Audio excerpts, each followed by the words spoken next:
Thank you.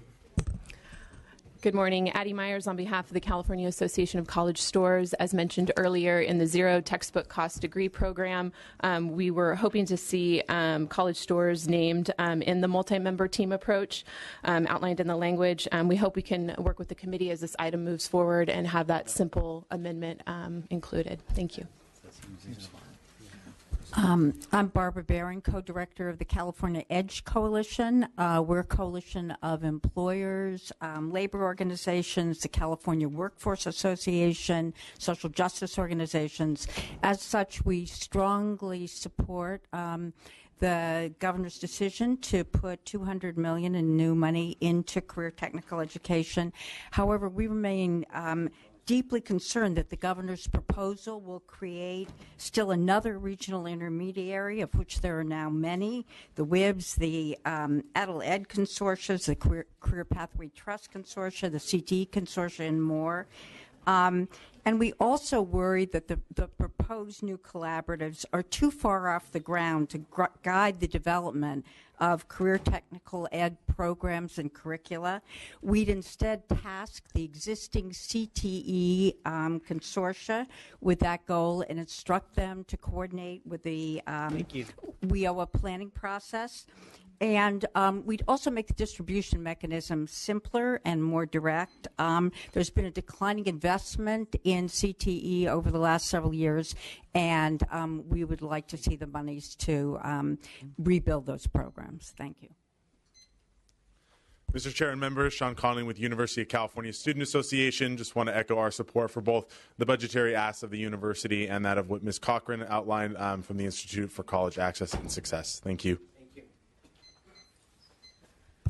Mr. Chair and members, Maria Garcia with Greenberg Traurig here on behalf of Meristem, and we're here asking that the committee support and urge your consideration of inclusion of language in both the CTE proposals, the Strong Workforce Program and the CTE Pathways Program, for language that would encourage the inclusion of programs that serve young adults with autism and other developmental disabilities. This is a population whose unemployment rate is significantly higher than the general population, but who are more than ready and capable to go into the competitive workforce system so long as they have the adequate resources provided to them and are included in part of those regional consortia and planning processes. So we've provided language to the committee, and I know the initial language was mandatory in nature. We would be very happy and I think still a huge benefit to having it even permissive in nature, expressing encouragement for the inclusion of programs that serve young adults with autism and other developmental disabilities. Thank you. Thank you. Melissa Cortez Roth on behalf of Autism Speaks, also supporting the program that my colleague just referred to. We're very much in support of the Meristem budget trailer bill language that they submitted. 1 in 68 children have autism. This is a growing problem when you consider these children are now going to be aging into the adult population. A lot of the impacts of that will fall to the state to help these children. So the better we can take care of them, the more we can integrate these types of programs for them now, I think that'll be a cost savings in the future. Thank you. Thank you. Good morning, Nancy Montgomery. I'm the director of the Veterans Center in the Health Center at Irvine Valley College. I'm here to speak to you on hoping that we can get some Veteran Resource Center funding. It's imperative that you know up front we have zero funding whatsoever from the colleges, from the VA, from the DOD, from anybody. We have to get some funding in there. Recently we did a research on every college in 113 colleges in the state. Almost every one of them identified that there is some sort of Veteran Resource Center. May it be a little room, may it be what small little area that they have. They're not staffed. They're sometimes run by military veterans returning back. We have to get them out there and get them fully resourced. I write grants for my center. It's complete one-stop at Irvine Valley. I think there's probably 3 of them in the state that function like mine do. I have a 4 days a week psychologist. I have a full-time academic counselor, voc rehab person. I have a certifying official. Everybody's in one stop. We bring out healthcare entities. We bring out hearing devices. 85% of our veterans come back with hearing issues. We can't expect them to do well in the classroom when they are not hearing what's going on. We can't expect them to overcome the issues that they come back with, these silent injuries, when they don't even know they're able to enroll in health care. And there is a 76% dropout rate in the first year of them coming through. So I listened to them talking about CSU going on. Our guys and gals are not even making it there because we're not supporting them. We have to have budgets. It's mandatory. There's not one college that has a budget in the community college system for veteran centers. Thank you. Good morning. My name is Daniel Vanleo. I'm a Marine Corps veteran, and I also oversee the Veterans Program at American River College that serves about 1,000 veterans. I'm going to echo Nancy Montgomery's what she just stated because I have zero funding to support any of my veterans, and it's the same throughout the whole state. We are donation-based. I'm one of the other colleges that has a one-stop shop center at our colleges to provide services. I struggled with my transition back when I served in the Marine Corps when I got out in 2009, and I did not have a Veteran Resource Center in place at the college I attended. So I struggled for about 2 years before I actually got support. And I developed my program from scratch at American River College. And now I'm seeing the same issues across the board, especially in Los Rios, where these programs are not funded at all and them not being able to support their veterans. So I strongly support getting funding for the Veteran Resource Centers. I was here on April 27th as part of 200 veterans that were here supporting, trying to speak to legislators about getting funding. And as you can see, there's a strong support from community colleges throughout the whole state. So I strongly support getting funding. We need it. We need to provide these services for our veterans as they return back. Our numbers are going to continue to grow. And I don't want any veteran to go through the transitional issues that I went through, trying to go to college, whether it's the first stop that they go to use their GI benefits. Thank you. Thank you. Thank you, Mark McDonald, McCallum Group, on behalf of a number of local community college districts, including Los Rios, Los Angeles, and San Diego. We support, first of all, the base allocation increase, particularly with COLA going to zero. This is critical since our costs locally are still going up. We support the money for the deferred maintenance and instructional equipment. We haven't passed a state bond since 2006. Our facilities desperately need this money to be maintained. We do have concerns, as the Chancellor's Office indicated, about money in Prop 98 going towards Cal grants. Finally, under the strong workforce proposal, the move from 60 to 40% has been good, but we would still encourage the 70-30 split from local to regional. Also, we oppose the 60% cap on ongoing funding, that districts can only spend 60% of the local money on ongoing funds. Also, we support the proposal to expedite the curriculum process. Thank you. Thank you. Jennifer Baker with the California Teachers Association. I'd like to echo the comments the previous speaker made in regard to supporting the base allocation. Also looking at more of a 70-30 split for the Governor's Strong Workforce Program. We've also had conversations with staff and members regarding the implementation of the Student Success Funds. We support the funds that have been going to student success, but we are continually concerned that the funds aren't being used with a long-term perspective by community college districts, which means that full-time faculty are not being hired and students are not receiving consistent wraparound services that are going to be effective for the long term. Thank you. Mr. Chairman, members, Jeff Frost, representing the Association of American Publishers. Here on the zero-cost textbook issue, we had sent a letter to the Committee and Finance prior to the May revise asking for 3 amendments. 2 of those, the issue of protecting copyrights and having all the materials accessible to blind and disabled. The Department of Finance did include that language in the May revision. Our 3rd recommendation to allow for proprietary databases to be used consistent with local college interests in terms of developing the curriculum. We would hope the committee would consider that as you move forward. Thank you. Thank you. Good morning. Meredith Turner with the Cal State Student Association. I want to align my comments with the Cal State University, and we too ask that you stand with the CSU and our students and invest an additional $101 million into the system. We definitely appreciate the Department of Finance proposal for the additional $25 million in one-time funding, and certainly agree that we need to improve completion and success for our students, but would urge that you consider that those funds be ongoing so that we can support the student success initiatives in the CSU. And then lastly, We also support the TICAS proposal, particularly around the Cal Grant B program, and I want to continue to urge you to have a conversation around the importance of investing in the Cal Grant B. Thank you. Thank you. Good morning, ladies and gentlemen. My name is Dulce Romero. I served in the United States Marine Corps, and I support funding for Veterans Resource Centers. Thank you.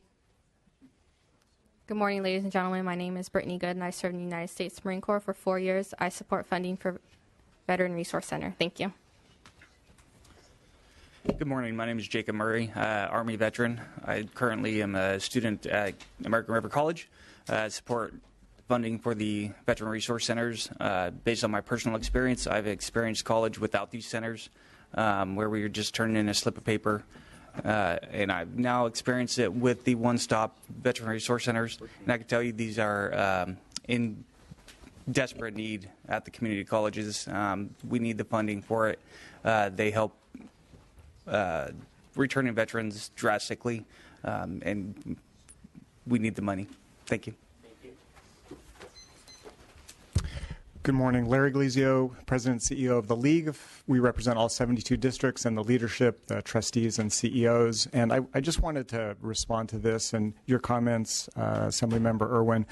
So it's true there's no categorical specific funding for veteran centers at community colleges. And I think everyone here would agree that the need is tremendous. I did want to make sure that on the record there are 77 veteran resource centers on our 113 colleges. And veterans are obviously welcome and being supported, not to the extent needed, but I wanted to make sure that it was very clear that we have 77 resource centers. And the Chancellor's Office has had an annual Veteran Summit 5 of the last 6 years. So there's a lot of work going on, more work needed.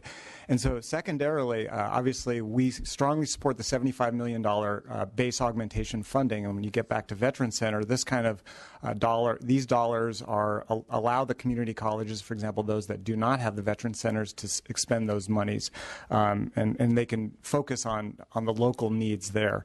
I would align myself with the comments that were made by TICAS in terms of shifting the middle class scholarship dollars to where it's most needed for competitive Cal grants, and also support a 70-30 split for the strong workforce funding. Thank you. Thank you, Mr. Chairman and members. Jonathan Lightman on behalf of the Faculty Association, California Community Colleges. While we're disappointed by the lack of a COLA, we certainly support the $75 million to base allocation.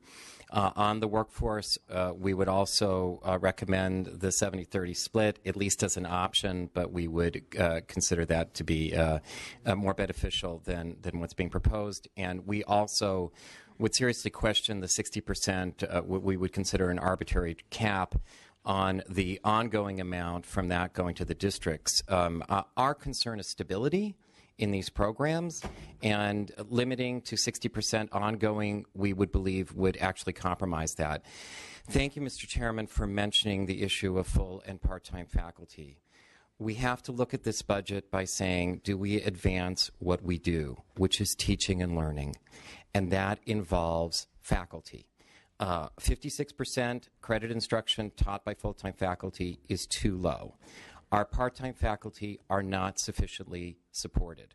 The other part to that is student services. You had mentioned Puente. I would also like you to consider the needs of CalWorks, which never got restored after the 2009 cuts, as well as examining the needs of the EOPS and DSPS budgets. Thank you. Good morning, Erica Romero on behalf of the Association of Independent California Colleges and Universities. We are here requesting that the legislature restore funding to the Cal Grant program for students at the not-for-profit institutions. We are the only Cal Grant program that still has a cut. Our students are just as low income as those at the public universities. The average Cal Grant B family income is $20,000. For Cal Grant A, it's $40,000. And our students are ethnically diverse. We have the capacity to take additional students at the independent sector. Unfortunately, as the Cal Grant program was cut, enrollment stagnated. So we ask that you restore funding to the pre-recessionary levels. Thank you. Thank you. Nora Lynn on behalf of the California Faculty Association. We want to stand and support the CSU's request for an additional $101 million in their budget. We share their goal of investing in higher education and support the 10,700 additional slots that the funds would create. We also want to note and appreciate the inclusion of funding for additional tenure-track faculty as part of the Student Success and Completion Initiative. And last, we're mindful that the legislature remains concerned with graduation rates, and to that end, the governor has included his budget an additional $25 million. Unfortunately, this falls short of the funding the CSU will need if we are serious about supporting the success of students. Thank you, and we look forward to working with you in the weeks to come. Good morning, Chairman McCarty, members of the committee. My name is Tanner Kelly, and I'm a senior at UCLA. I'll be graduating in a couple of weeks, and I thought it was important to be here today because the fate of the UC really depends on our funding. And we talk a lot about numbers here, but I wanted to give a student face to what you're talking about really means. If we're going to increase enrollment, we have to increase graduate student enrollment, because I have TAs who aren't getting paid and who don't like it when I come and talk to them. And they're unhappy, and they tell me this often. And it makes being a student very difficult. If we're going to increase undergraduate enrollment, we absolutely have to increase graduate student enrollment at least by 600 students, and it's the state's obligation to provide that. I also believe that when we increase enrollment, we have to take a look at services. It takes me 9 weeks to get in to see a counselor. I pay $920 a month to share a room in LA. And I have to pay $12,000 for my tuition, but the state only has to pay $10,000. Any enrollment plan that talks about dipping the obligation of the state below $10,000 obviously doesn't take into account the need for services. Chairman McCarty, I know you have a bill right now for mental health services at the UC. It's just going to get worse if we don't continue to fund enrollment at the $10,000 rate. And I just ask that you really take a look at what this will impact the experience for students and the quality of education at our campuses. Thank you. Hello, good morning. My name is Daniel Siegel. I'm a third-year political science major. I'm minoring in global studies and environmental science, and I'm the incoming student body president at UCLA. I stand before you to express why, as a student, I think that this proposal to the budget will harm mine and so many other UC students' ability to thrive at our universities. It is essentially a budget cut, with the state forcing our universities to enroll more students without proper funding. This would only make the hardships that so many students face on a day-to-day basis, ranging from affording the ever-rising cost of tuition to having access to mental health resources on campus, that much more difficult. As students, we face the brunt of these effects of this proposal, and as such, it is critical that we tell the stories of how it impact our safety, our potential for academic achievement, and our opportunity to matriculate into thoughtful and critically thinking individuals. I ask you to reconsider your proposal, not only for me, but for the 240,000 plus students whose experience at their UC campuses would be severely jeopardized were this proposal to pass, and set in motion budget cuts to the very education that has been regarded and upheld as one of the best in the country. Thank you. Thank you. Good morning. My name is Rafi Sands, and I was recently elected to the role of External Vice President of the UCLA undergraduate student body. I serve as the collective voice of 29,000 undergraduate students, and I'm here today to voice my concerns with your proposal to increase UC enrollment by a net of 19,600 students over the next 6 years. Every morning, thousands of UCLA students wake up in their dorm rooms or apartments in Westwood.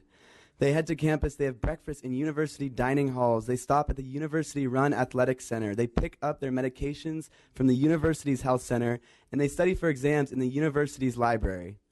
The enrollment plan announced vastly underestimates the true cost of education, neglecting to account for the cost of university services so essential to our academic success, not to mention rising housing costs, which will result from expanded market demand. Our classrooms are packed to the brim. It was only last week that I sat on the floor in my political science discussion due to limited seating. For the state to evaluate the student experience at just $6,900 fails to account for the holistic student experience at UC. For the state to tell us it values all of this at just $6,900 is disheartening. Increasing enrollment without properly funding it is a budget cut in disguise. We will not be fooled. Thank you. Hi, Jill Rice with California Federation of Teachers. I'd like to echo the comments of my colleagues at the California Teachers Association and the Faculty Association for Community College Professors. We, too, applaud the increase in the base funding, but would like, again, as echoed here, some of the a revisit of the full-time versus part-time equity issues, as well as an increase in funding for full-time faculty. Thank you. Thank you. Hi, good morning. I'm Destiny Gaddu, and I served 5 years in the United States Marine Corps. I am currently a student at Las Positas College. I'm here to support the funding for Veteran Resource Centers. I'm here representing as the president of the Student Veteran Organization. And the only reason I am a student at Las Positas is due to the Veterans Resource Center there. I attempted to enroll in 2 other community colleges in California, and due to lack of knowledge from staff, or, this Veteran Resource Center is considered a broom closet, or simply a table that a part-time faculty member provides some sort of counseling that they do on their part-time services. I would like to just encourage the support for the funding. At Las Positas College, we have at least 500 students that are veterans, and 300 of them are utilizing their post 9/11 GI Bill. And I can say that those numbers would increase with the Veteran Resource Center and the ease of the transition that the students would be provided with. Not only that, a safe haven and the resources that go along with that. Thank you very much. Thank you. Good morning, everyone. My name is Tony Diaz. I am a United States Marine Corps veteran, and I'm not here to ask for funding. I'm here to ask for an investment. And I'll tell you right now, this gentleman back here, I'm going to point him out. He said there's 77 veteran resource centers out there. I would like to see where they're at, because they do not provide the necessities for veterans to go in and use their benefits and succeed in life. I drive about 62 miles each way every morning to get to a college that provides me with these resources. It takes me sometimes in the morning an hour to 2 hours, depending on traffic, to get there. I leave 7, 8 o'clock in the morning. I don't get home until 11 o'clock at night. I'll tell you right now, I hit a couple rumble strips every night, and I like them because they just keep me awake. And I got, another friend of mine, I'll tell you right now, his name is Benny Aguilar. He drives 80 miles, or let me put it this way, he drove 80 miles to get to Las Positas College to end up going home at 11 o'clock at night and hitting a pole. You know where he is today? 6 feet under. Why? Because him and I, like many other veterans here in the state of California, are driving long distances to find community colleges like the one that young lady back there provides services for. One-stop shop gives you everything you need. Gives you counseling, gives you verification of classes, gives you everything you need. You don't even know unless you step into one of these buildings.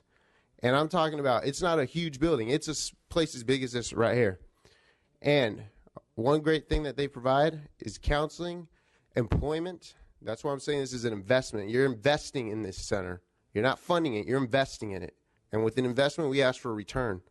And you're going to get that return from us, because I'll tell you right now, we're all going to graduate. There's not one of us here that's not going to graduate that's a veteran. We will all do it. Why? Because we have dedication, just the drive to do it. Where you see all these percentiles. Percentiles don't mean nothing. It's what you do. It's the action that is behind that percentile. So if you're out here going, 12% of us graduate, good for you. What are you doing? Let's do this. We want action. And wrap it up. Thank you. One more thing, sir. It was a request when you asked me to come for a minute. I'll tell you right now, I'm standing before you right now because there's not a bullet in my head. Without this Veteran Resource Center at Las Positas College, I would not be standing here before you right now. You know why? Because without this place, I spend 14, 16 hours out there to get the resources I need. I lost my entire family for this. I'm living in the middle of nowhere, all by myself, with a little puppy that I just got for $25 because I can't afford another companion. And if it wasn't for these people who are here to support me and for all this, I wouldn't be standing in front of you right now. Thank you. Question for you. Where is Las Positas? Las Positas is in Livermore, California, sir. Great. Thank you. You're welcome. Thank you, Mr. Chair and members. Dawn Kepke with McHugh Kepke and Associates on behalf of the California Council for Adult Education and California Adult Education Administrators Association. We're appreciative of the language included as part of the budget trailer bill regarding the 45-day turnaround time for consortia that choose to have a fiscal agent for developing that process for doling out the money to their consortium members. We're appreciative of that. We also look forward to further discussion with regard to the $5 million for technical assistance and the process by which that will be distributed and who that will be provided to. We do believe that the Adult Education Block Grant Office that's coordinated by the Chancellor's Office and CDE would better be suited for those resources to go directly to the work that they're providing, technical assistance, webinars, outreach to the field. So we look forward to further discussion on that. And finally, with regard to the Strong Workforce Initiative, we also appreciate that is going to be aligned with the work being done with adult education through the Adult Education Block Grant. Thank you. Kim Lewis, representing the Corporation for Education Network Initiatives in California, or CNIC, pleased to support the governor's May revise on the telecommunications and technology infrastructure program increase to ensure that our community colleges have diversity in their circuit connectivity. Thank you. Thank you. Thank you again for the public comment. Again, we will come back with our final May revise plan next week. This concludes the hearing. Thank you.